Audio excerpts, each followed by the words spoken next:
don't make any sudden outbursts. But how many of you in this room have ever registered a person to vote? Not too many. You ought to try it sometime. Amen. You ought to try it. Amen. Amen. Because when you stand on street corners and you knock on door after door after door in neighborhoods where people say, those folks don't care, those folks are apathetic, those folks don't vote, you will be surprised at how many folks have been shut out of the system and wanted to vote. Groups like ours train and manage operations that do voter registration on a mass scale. Our work, yes, has been in primarily poor areas, and yes, mostly minority. To do this, last year, we hired almost 13,000 employees, and we paid them at $10 an hour to canvass.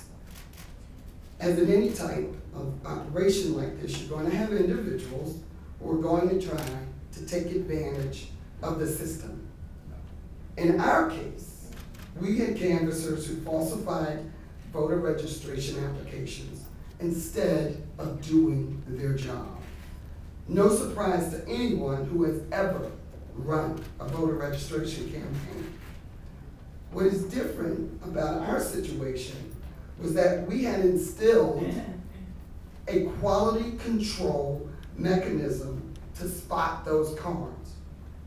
Interestingly enough, in all of the reporting that was done on this issue, 80%, according to Professor Peter Dreyer of Occidental College, 80% of it never mentioned that we, ACORN, turned in those cards, every one of them, by law.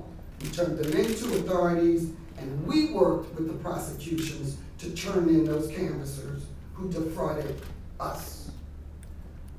What's a surprise about our voter registration work, and what we had wished would have been the story, is how we responded to the concerns about mass voter registration drives by instilling a layer of management designed to earmark cards that were potentially bad and turn those over to the proper authorities.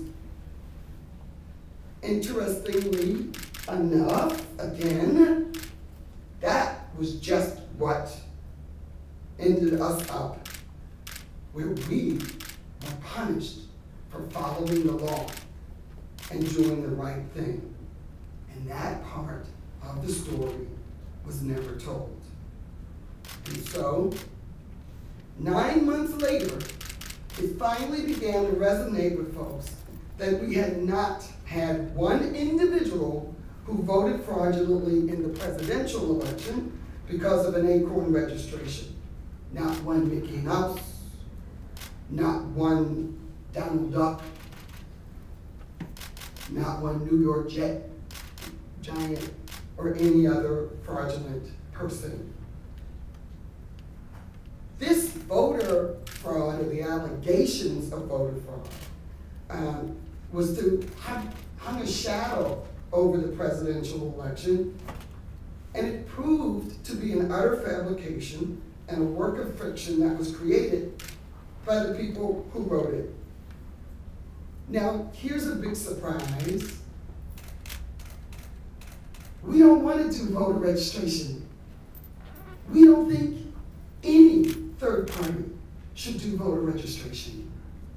We believe that in this democracy, that the government ought to have automatic and universal registration for all of its citizens.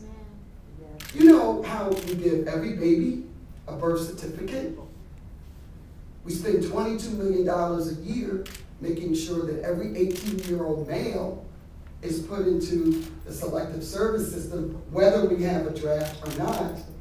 In the greatest democracy on this planet, we think that it should not be left up to groups like ACORN or anyone else to ensure that it's public participates in its greatest activity, and that is making sure that they are exercising their right to a democratic process. Amen.